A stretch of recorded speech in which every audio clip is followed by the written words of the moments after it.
Hey everyone, welcome back to Installation 00, and this update focused specifically at the helmet of Project Mjolnir. Now before we get started, I just want to thank everybody who's been liking, commenting, subscribing, sharing, and in any other sense they possibly can, getting this project out to a larger audience. The last big update video I uploaded is now, at least last time I checked, 107,000 views, which is practically 3 times as much as any previous update I've ever uploaded, which is fantastic. And the response on social media platforms such as Twitter and Instagram are growing by the day, showing that this is evidently really starting to resonate with people, and we're seeing a lot of really positive feedback in regards to progress being made. I'd also like to take this opportunity to thank all of the people who have donated to the GoFundMe to help this project actually come into reality. As many of you know from my first proposal video, I've been actually working on this and designing the concepts behind building Project Mjolnir behind the scenes for about 15 years, so only in the last couple of years have I been in a position and had the platform to actually upscale this and make this into a reality. And having all of your support is massively humbling while also extraordinarily exhilarating. And I just want to thank each and every one of you for donating, and to those select few that seem to be donating every single month as almost something like a direct debit. It's really helping progress. And if I may, we've raised £15,000 of a £150,000 budget, which is 10% of the way there and is exhilarating and humbling in equal measure. I allocated about £20,000 of that budget to Phase 1, which involves the helmet and the Spartan BDU and environment systems. And while we are basically there now for Phase 1, obviously we have future phases that we want to tackle. So if you're able to, and only if you are able to, there's a link in the description to go across to the GoFundMe. Anything you can give is gratefully received. I use every single penny as best I can, and that helps this project continue to move forward, not only to build a fully functional, working version of Mjolnir with today's modern technology as close as we can possibly get, but also allows me to reverse engineer a lot of the concepts, technologies and devices within Mjolnir and make them standalone products that eventually you guys can get your hands on. So if you're able to, it would be greatly appreciated. If you're not, keep doing what you've been doing. Keep liking, commenting, sharing, subscribing and getting this out to a wider audience. Now with all that said, let's actually get on with the video.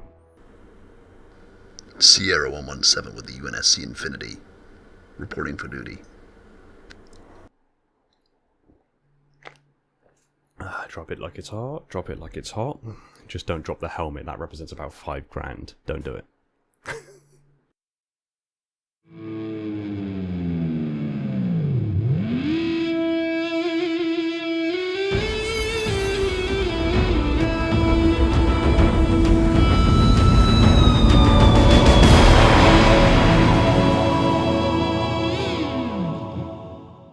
Hey everyone, welcome back to Installation 00, and today we're focusing on the helmet. I think I've probably already said it in the intros, but thank you so much to everyone who's been supporting this project and getting it out to a larger audience. It's blown me away. And I've said to the guys I'm collaborating with Maker, with Harbinger, with TK, about the helmet and the fact that every single time I walk into my office in the morning and this thing is sat here, it's just like, wow, yeah, I can't believe this is like actually happened. So thank you for that. And let's get to the subject matter at hand. I want to give you basically a kind of a tour of what's going on with the helmet specifically. But before we do that, let's just touch upon what's left to do, because I mean that list is, well, first and foremost, it's a lot shorter than what's been completed. So the first big thing is air conditioning. Air conditioning is just being finalized now. Stick with me here. So as I'm sure some of you remember from the earlier update videos in regards to when I was developing the environment system, the heating and cooling system, I was using a liquid cooling system on the torso, and that was cooled down by Peltier heat pumps in a unit between the shoulder blades. Also, apologies if you can hear the background noise of the printers. I will try to noise reduce that as much as possible in editing, but I'm full hog printing additional stuff here at the moment for prototype purposes. So back on task. So you'll probably remember the Peltier heat pumps. Now we're using the same Peltier heat pumps to give air conditioning for the helmet. So the plan is, obviously, eventually this will, the shell of the helmet will be in metal. It will be printed on a direct metal laser sintering printer in titanium grade 5. So the Peltier heat pump, you put electricity through it, one side gets really cold, one side gets really hot, but the cold side can only keep as cold as it does if you're dumping the heat somehow on the hot side. In the final version, we will mount the Peltier pump in the top of the helmet. Again, these are just filament printed. We'll mount it in the top of the helmet up in here, and the entire titanium shell of the helmet itself will become the heatsink. Of course, we can't do that with plastic, with FDM, for the sakes of prototyping, but we can simulate it somewhat. So I can show you what we've done. We've mounted the Peltier heat pump inside of the helmet here. So this is actually upside down. This is the mouth guard up here. So we've mounted it inside here. There's a large heat sink on top of it with a Peltier heat pump underneath it, the cold side facing inwards.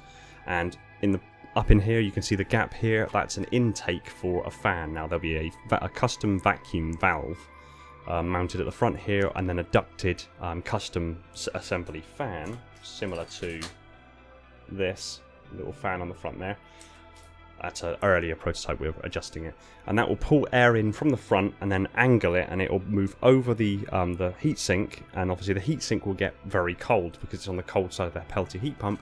That chills the air to around 18 degrees centigrade. The Peltier itself gets a little bit colder than that, but it chills the air to about 18 degrees centigrade.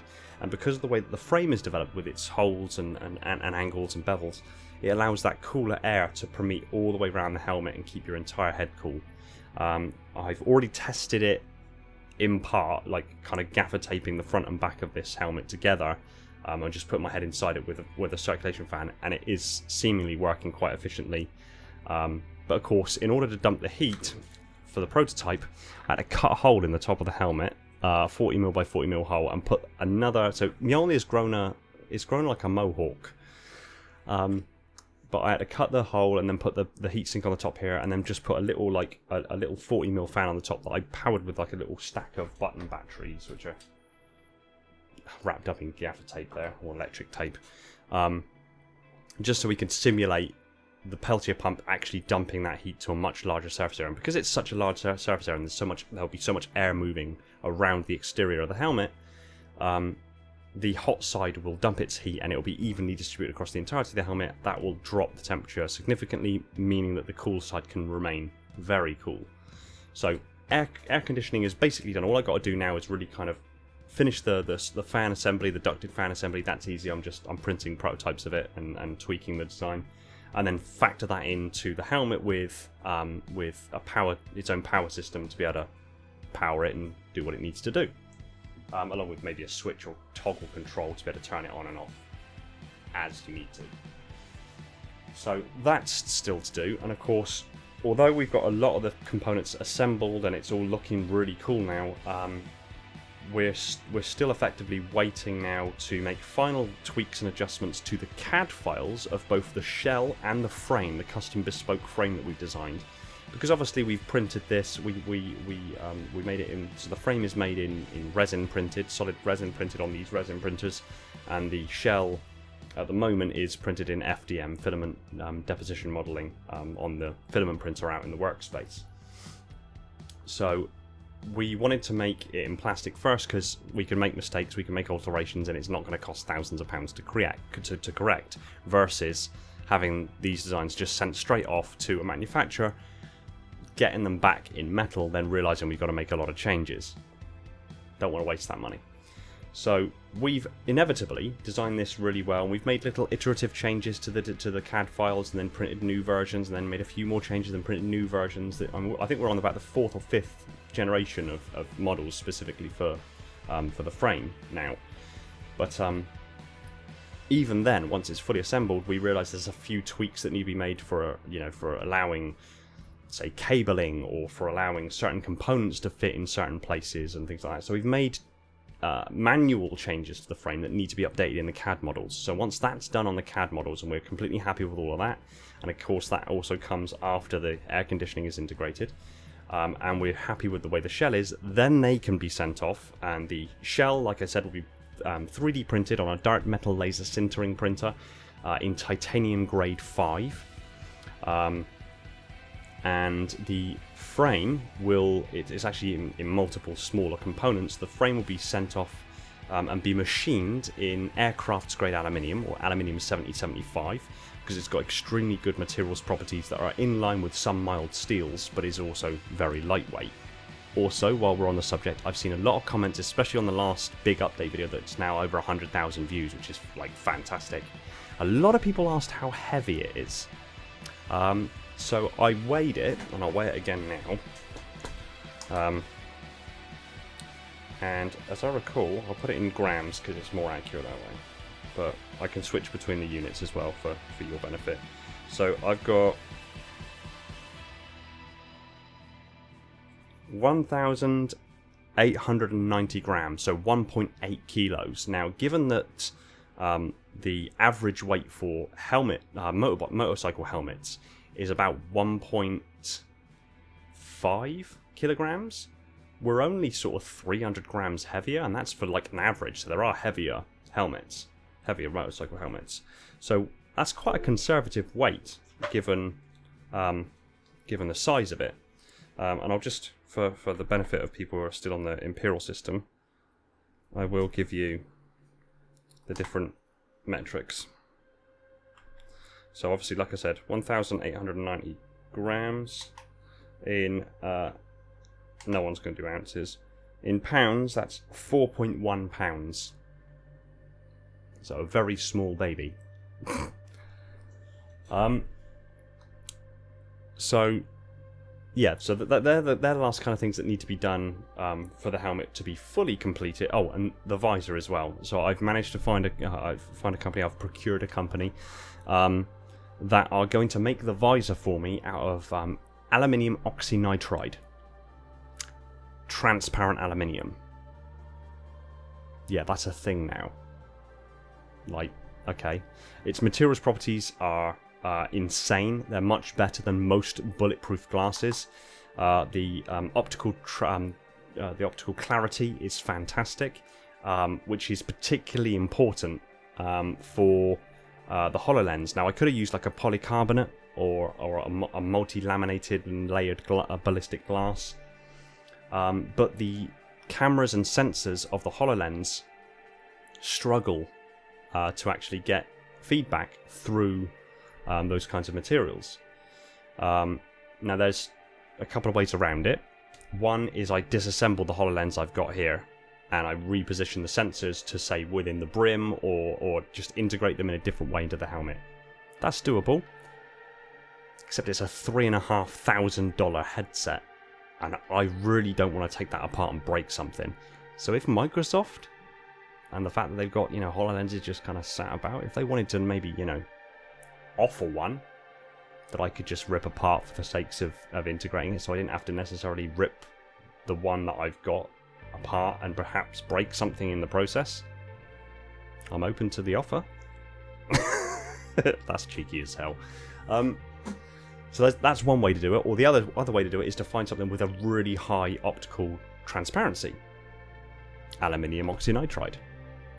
I'm waiting for them to send through a sample.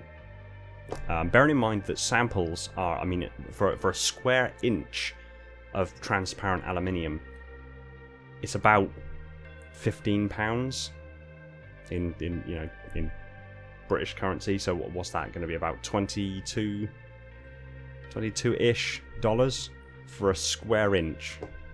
And bearing in mind, I've got to make an entire visor, like that size visor out of it. But when that arrives through, I can then test as to whether or not it is as optically transparent as I need it to be. And if it is, great, simplifies things. If it's not, it'll be a case of looking at how to pull the HoloLens apart, which will terrify me, to be quite honest. So that's what's left to do, and that's already like 14 minutes of talking. So that's what's left to do, but now I want to give you an overview of what we've actually done.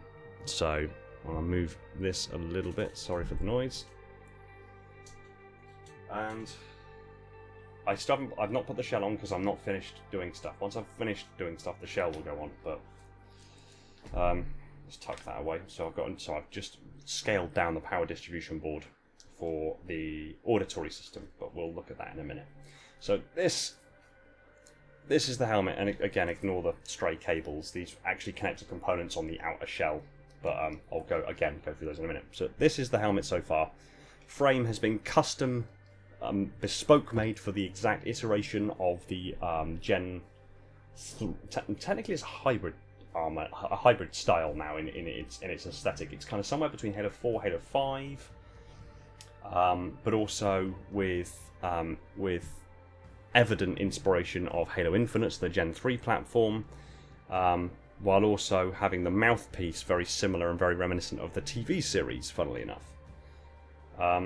So it's kind of a hybrid design at the moment, but it still looks unmistakably Mjolnir. But it's a custom frame designed by myself and Maker. I don't know if he wanted his real name revealed, but Maker, again, links for his profiles and stuff will be in the description, as with everybody who's helped develop this so far. So the frame, we went through various iterations. We've adjusted the corona again, or the brim of the helmet here, to facilitate the air conditioning going in. But it holds everything in situ. You can see, obviously, inside we've now got all the padding is in situ. I did choose between black and, well, army green, because, I mean, it's the Master Chief. Why not black and army green? Obviously, we still have, I've redone the torches again, so they're now actually pulling their full, as if they weren't bright enough already. They're now pulling their full 12 volts for all of these lights, as opposed to being underpowered with a 9-volt battery as they were before. So they are, I mean, that's literally, it really doesn't get it across. I mean, it really doesn't get it across on camera, but they're actually painful to look at. I have to wear sunglasses when I was positioning these, just in case I actually wired them incorrectly and I blasted myself in the face. So they're criminally bright. We've also got, so very prominent at the front here, we've got obviously a piece of padding at the front here, mainly for comfort, but also it helps with audio, muffling the audio of my voice, or more accurately, muffling the back feed from the speaker in the mouthpiece, so we don't get the feedback loop that we were getting with a really high-pitched whining. That doesn't happen anymore. We fixed that, which is great. So you can see at the front here we have these two pieces of cowling here, which are almost like tusks to the armor. They fit nicely down inside of the front mouthpiece of the shell.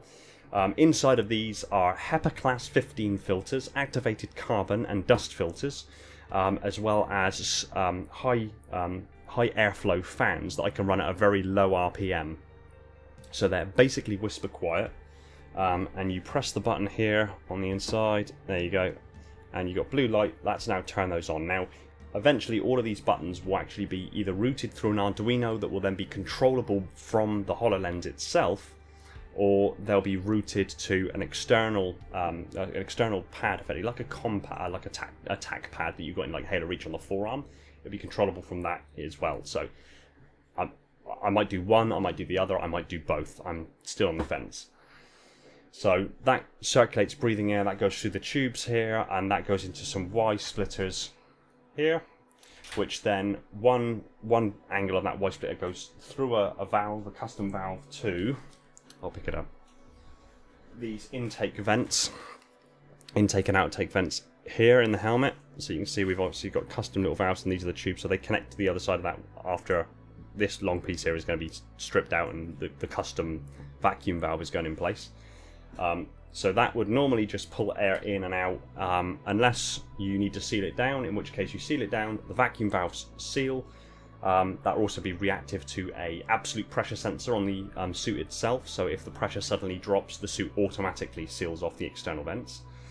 And that then switches to the other input of those Y valves, and that goes down the neck and into the body of the armor, where there will be a very small form factor air rebreathing system, because our lungs are nowhere near like 100% efficient at removing carbon dioxide, removing oxygen from breathable air, and the amount of carbon dioxide we breathe back out versus how much air, like oxygen, is in that is in that exhaled air as well. Is our lungs aren't very efficient, basically. So we're going to have activated carbon in the rebreather system and carbon dioxide scrubbing, which allows basically, at the moment, an estimation of about a half hour of breathable air until you need to open and let it vent again. So that's pretty awesome. We have now a centralized power distribution system. So you can see part of it at the back here. So at the top here you can see this channel device here. This is a central power cable that goes to the various components inside of the helmet. Now all the components have their own backup batteries, as you can see, the two blue here, and we've got either side hidden beneath these pillars. On either side we have batteries for backup power, but they take power directly from the distribution network, which goes to a single port here at the back, which is a magnetic port, and you can literally, by a USB magnetic charge cable, fast charge cable, there we go, just clip it on there. Oops. Now there's a method behind my madness in that, so there you go, just clips on like that. That also repowers it also recharges the HoloLens as well. The method behind my madness there is because it's magnetic. One, it's easy to take the helmet off and charge it. I don't have to fiddle around too much. And also, two, it means that when I actually put the helmet on and we have the rest of the suit and the system and the neck locking collar and the armor and everything like that in place, I'm actually going to mount that in its own little mount that's connected directly to the frame. When the helmet is engaged, it will line up with another cable that's actually inside of the neck, but it will be designed to be retracted by a spring with a very loose pull, effectively, that can be overcome by the magnetism, so that when you put the helmet on, it would literally be a case of just tipping your head back slightly to pull it close enough to the magnet for it to jump across the gap and create that connection, and then you can take power directly from the suit, and there'll be enough give in it so that when you're moving the head around and stuff, it's not going to come out and it'll be protected underneath the neck armor. That's the thinking at the moment. We might change that down the line, but that's the thinking at the moment. So the power distribution system recharges everything. It's a centralized point to be able to recharge everything, and it's just easy and straightforward. We have the loudspeaker communication, so we've gotten past the feedback issues completely. So you can actually see, it's really awkward to get this at the right angle so you can see. So you can kind of see it. So just underneath this one here, we've got a little foam device here. I'm sure you can see. That is the microphone that goes to its own amplifier, and then that amplifier reroutes to a cable at the side here, at the cheek here. That cable connects to where is it? There it is. That cable connects to this cable here with the Kevlar high quality speaker driver and electromagnetic shielding in there. I'll just throw that nearly on the floor, and then that entire speaker assembly goes in there, and then we can seal that in, and then it reroutes that. And I think I tested this in the previous video. I can put clips up and everything, but that's all integrated. No more feedback, no more issues, which is great. So that's that pretty much covered. We also have now an internal auditory system. Now we've run into some problems with this. So the idea was that we're going to have basically microphones mounted inside of the shell of the helmet, with speakers mounted inside, which are what these are here. These small circular devices, one here and one on the other side. Here they go to their own separate. They're actually independently controlled to give us true auditory spatial sound, three-dimensional sound. So they're independently controlled. And take independent inputs from microphones. Now the original plan was to have the microphones mounted directly behind these vents, because logic speaks they're probably the ears of Mjolnir. The problem, however, is that due to the proximity of the microphones and the speaker drivers and how close they were, there was instant feedback, and no matter what I did, no matter how I tried to get around it, even if I used the same techniques that I used for the mouthpiece, the feedback just wasn't going. It just was not leaving. So we had to rethink it. And the solution I came up with is actually, I think it works a little bit better than I was probably initially thinking it was going to. So now we have the microphones actually mounted here, external to the shell of the helmet. So these, again, are these can be integrated. So these are just kind of tacked on because they're prototypes, but they can be integrated into the shell itself, which we'll do for the updated model. So the speaker driver can just be then pushed down inside of something that's actually nested properly within. And they allow the speakers to be outside of the shell while the microphones are outside the shell while the speakers are inside of the shell.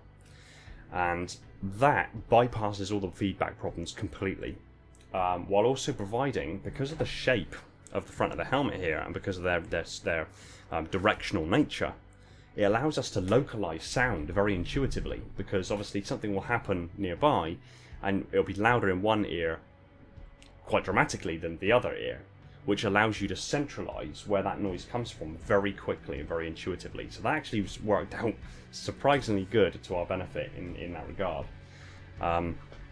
So it just goes to show that even issues and mistakes in the prototyping process can actually lead to some pretty big wins. We still have internal communication systems that are basically just implicit with the fact that we've got the HoloLens built into this. The HoloLens got its own microphone array, its own speaker array, and thus, because it's its own self-contained computer, we can link it to comms networks, we can link it to Discord, we can link it to Skype, we can do calls on it, we can anything we want to do. So it has communication systems. We can even, in theory, host a chat, effectively, like a voice chat, via a proxy server or something like that we can actually have on board on Mjolnir, that would allow kind of a team comm, so to speak, an encrypted team comm that only people that are either local and in the team can access, in theory. Again, something we're going to tackle when we start building the rest of the suit. So the internal comms are provided by the HoloLens. We also have Cortana integrated into this, so the AI assistant. As you know, we get Alexa and Siri in this. Well, Microsoft's one is Cortana, and it just so happens that the HoloLens 2 doesn't just have a Cortana assistant. It has the Cortana assistant, as in the one voiced by Jen Taylor, the voice of Cortana. So we actually already have the AI in the helmet as well, which is just, again, a fantastic parallel between using the HoloLens, a Microsoft product, designing the helmet of Mjolnir, which is kind of a Microsoft-owned IP. It's got Cortana, which is a character from the Microsoft-owned IP. It's just kind of eerily lining up. And I mean, on top of that, the HoloLens 2 appears in promotional material for Halo Infinite in the Become trailer. So it just makes sense to me. This is like it's like Providence. I don't know, whatever you want to call it.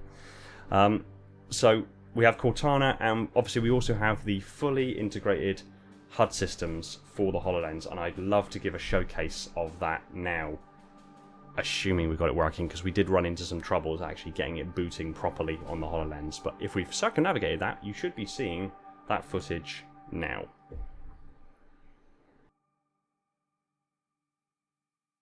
So you should be seeing now the first person perspective of me with the HUD, and you can see obviously we're gesture tracking. Forgive me, I'm recording, it'll be recording through the HoloLens and through the microphone here, so then we can have two different angles of what's going on. So I'm about to install the HUD system itself. We've got a few different builds. The one that's working best at the moment is not this one. There's some very delicate tweaking that has to be made between developing the application in Unity and in the emulator that Crater and TK have, versus the actual booting it to the HoloLens itself, which leaves us with some tweaking from version to version iteratively to try to just refine the HUD to get it just right. But if I launch this one, we're constantly constantly redoing this, constantly upgrading and updating. So if we install this,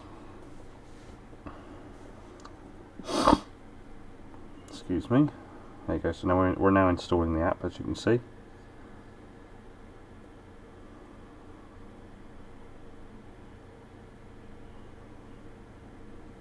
Done. There we go. So there's a few little errors still, but you'll get the feel.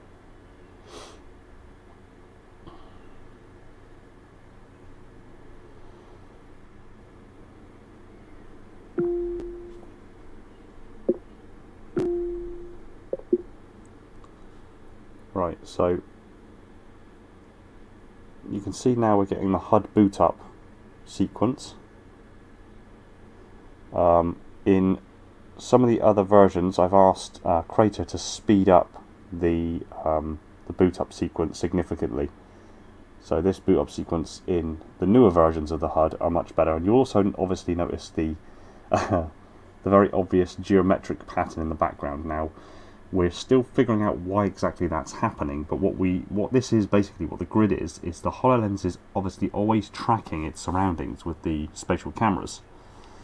And for some reason, the geometry that it generates to track its surroundings so that it can then superimpose information onto your surroundings is rendering visible when it should be invisible under normal circumstances.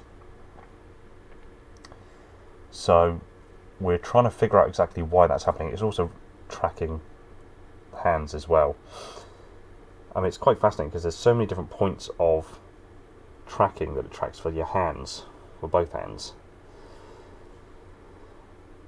So it's still fascinating to see it happen. It's a fascinating glitch, but it isn't intended.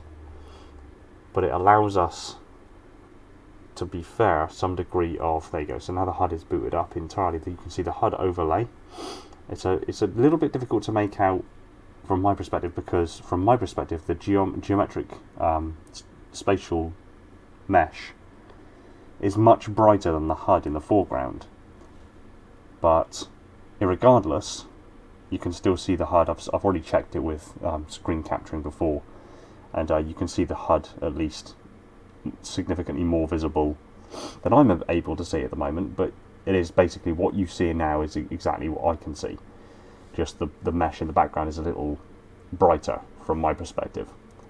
So the HUD is now booted up, and we've got loads of additional functionality that we're working on at the moment, and we're going to figure out how to turn this mesh off. But the mesh is interesting in that because it's tracking the surroundings, it allows us some degree of understanding of how we can use this geometric tracking HUD to our advantage. So, for example, there's been some new equipment that's been showcased on Halo Infinite's Spartan customization recently, with units on the forearm, for example, with holographics that seem to be displayed above it. Now, obviously they're visible from a third-person perspective, but there's no reason why we can't make that happen from a first-person perspective. So we could have a TAC pad for additional control systems and controlling certain aspects of the suit, but we can also have the controls that control pad have additional holographic information. So you can see it's tracking my hand and my other hand. We could have another a menu effectively that's above my arm that I can then interact with the other hand. So that's quite interesting. In theory, if we wanted to, we could actually render Master Chief's forearms and hands and have them superimposed onto mine, because you can see it's, with only marginal lag, it's actually tracking remarkably well. So in theory I could make it look like, from my perspective, that I've actually got the armour on, but that wouldn't really serve any other purpose other than just being cool. So we have some interesting intentions to come as well. So apologies that you're just looking out into my hallway in this circumstance, but we have some other things in mind. Obviously I've said about doing tracking, I've said about doing smart scoping, and some other stuff for the weapons. So what we're going to plan to do, I'm going to keep the helmet on so you can see what I can see. So I've picked up the assault rifle for Nerf, which I already have the shotgun Nerf gun up there that I've changed. I've given it a spray coat and made it look more lore accurate effectively. I'm going to do the same to this, but there's also going to be a lot of additional equipment put into this. So I got this with the intention of putting the tracking nodes. So they're going to be infrared tracking nodes mounted on the top of the weapon here, that when I hold the weapon up, the HoloLens will track these two nodes respectively and give me a targeting vector that then will have a targeting reticle on the HUD, and then as I move the weapon around, so it will move the targeting reticle based on where I'm aiming. HUD zoom is very easy. We can just take the view that you're seeing at the moment and actually zoom it in and superimpose that as an additional image on my visual display, giving me the HUD zoom effect. As far as additional things I want to do to the assault rifle, I'm going to put RFID chips into it. So I'm going to put an RFID chip either into the grip of the weapon or into the body here. And what will happen is with the suit, there'll be an RFID chip reader in the palm, on the centre of the back, and on the holster on the thigh, and maybe around the belt as well. And these RFID readers are responsible for reading RFID chips. And if something is mounted onto a magnetic mounting plate near any of these RFID chips, near any of these RFID readers rather, it will automatically, the HUD will automatically scan the RFID chip, find out its unique identifier code, search that under a query to a database, and that database will give a result on what particular piece of equipment that is, and then the HUD will know what to display on the HUD overlay. So then I'll have an assault rifle display as the primary weapon being held. It also allows me then, that if I then holster the assault rifle onto my back, the RFID reader in my hand, or my palm, oops, brought up the menu, sorry, the RFID chip in the RFID reader in my hand is no longer tracking that there's something in it, so it then holsters the weapon on the HUD as well and tells me that it's an inactive weapon. If I then grab the sidekick, for example, from my thigh holster, it will then scan that the weapon's RFID chip and then display that weapon as the primary weapon and the assault rifle as the greyed out secondary weapon. And if I have both holstered and nothing in my hands, it will display that little X, no weapon HUD reticle, showing no weapon is equipped. Pretty easy and pretty straightforward. So on top of that, we're also going to have, although the assault rifle itself doesn't actually have a smart scope, so to speak, I'm going to test that smart scoping technique anyway with the assault rifle. So what we're going to do is we're going to mount a camera, probably in here, on this little nodule at the end, that then will communicate to the HoloLens via a Wi-Fi display chip or a wide-eye chip. And then if I activate the smart scope, it will then give me a full field of view down that camera to give me then the smart scoping. So that's going to happen as well. And as far as ammo tracking, we're actually going to put inside the magazine here, we're going to put a pressure sensor in the bottom of the magazine. So as the spring is depressed more and more, the pressure that it's then exerting onto the pressure sensor at the base will tell us how many rounds are in the chamber, or sorry, how many rounds are in the magazine. Then as each one is fired, so the pressure is released in known increments, resulting in the ammo counter changing. So then we can have that as an LCD readout on the assault rifle, but also have it updated live on the HUD. So this is all stuff that we're working on bringing into play in due course for the HUD systems of Mjolnir. On top of that, we've got loads of additional stuff planned for the back office, and loads of additional stuff planned for other functionality that we're seeing in game. For example, the visor system that you see in ODST, where it kind of gives a reddish outline to enemies and things like that. We're looking into that as well, and obviously a motion sensor will probably do sonar to start with, and then maybe look at doing either radar or LiDAR down the line. I'm not exactly sure how we'll execute that at the moment, but hey, it's all a work in progress. So this is something of a HUD showcase, and we're already building new versions and new iterations of the HUD interface that will already look significantly better than you're currently seeing here. Obviously, we'll turn this mesh off and the gesture tracking mesh as well.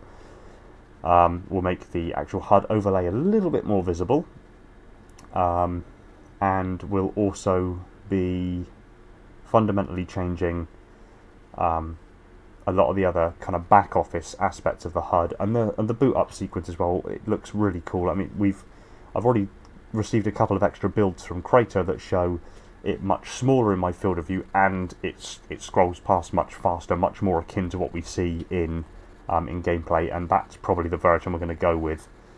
I just wanted to show you this version because this was the first version build that I got sent over by Crater that booted well and functioned as partially expected. Because yeah, I want to keep you interested to see how this develops in due course.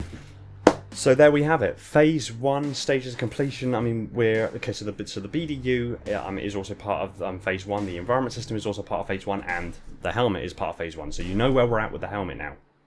There's not much left to do. We're literally surging ahead now, and the next big things will be getting the visor done, the frame done in aluminium, the shell done in titanium, final assembly.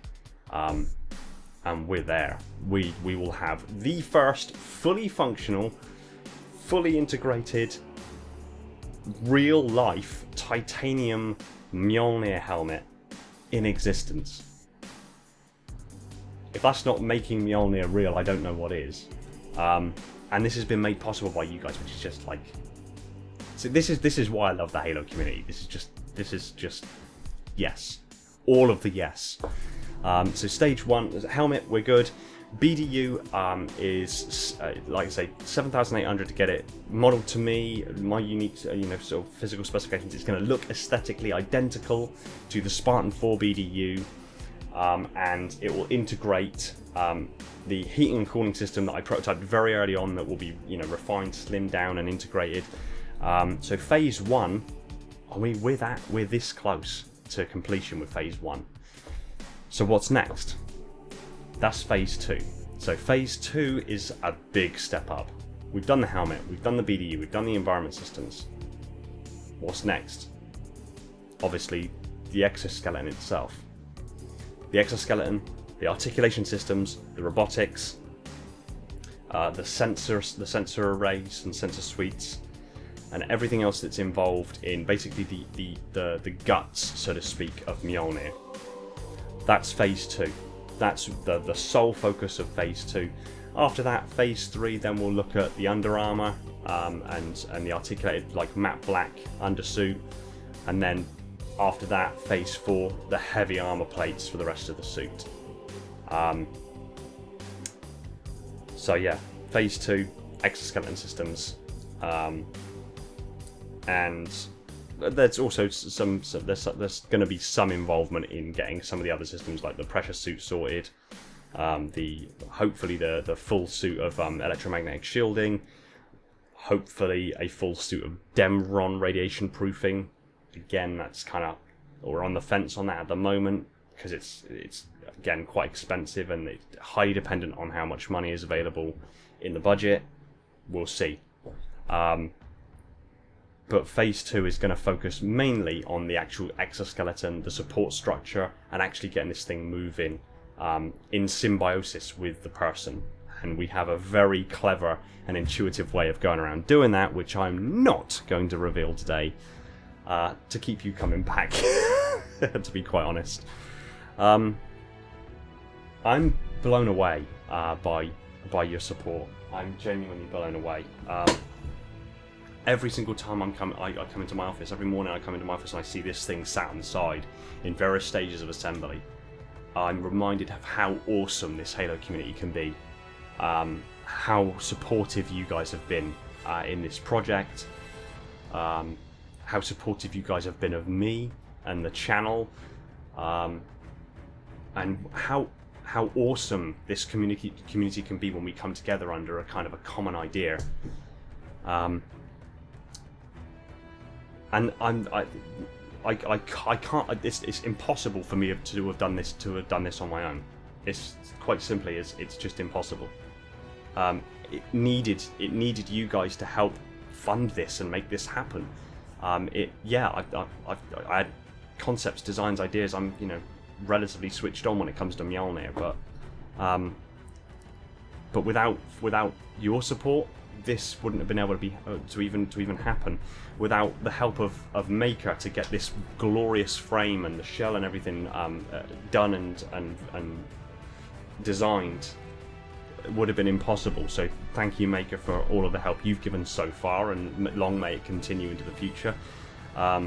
Harbinger is going to become quite a prominent name that you'll hear a lot in regards to some of the movement systems that are coming up. So thank you in advance to Harbinger for your input. Thank you to TK for the HUD overlay and the integrated systems, and again, long may your involvement continue in getting full targeting systems up and running and all the other things we've got planned for the HUD. And it doesn't end there. I'm always, my DMs are open on practically every social media platform. I'm looking for other people who have experience in the HoloLens, experience in design, experience in engineering, experience in material sciences, in computer science, in programming, robotics, you name it. I'm throwing the net out, because the only way that this sort of stuff is possible is with collaborative effort. And when we collaborate, we build some awesome stuff. Really awesome stuff. So again, thank you to all of you for watching. Thank you for subscribing, for commenting, for liking, for sharing, for donating. Thank you to everyone who's actually helped the design and development of this. Thank you for your suggestions in comments to get around problems and this, that. Thank you. Just thank you for everything. And hey, long may it continue. This is phase 1. We're this close to finishing phase 1, but we're a long way from finishing yet. Let's keep going. Let's see how far we can push this, because this is just cool. I gotta put it on again. It's just cool.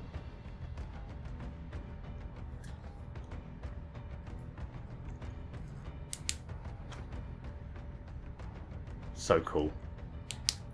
Take it easy, everyone, and find peace in the domain.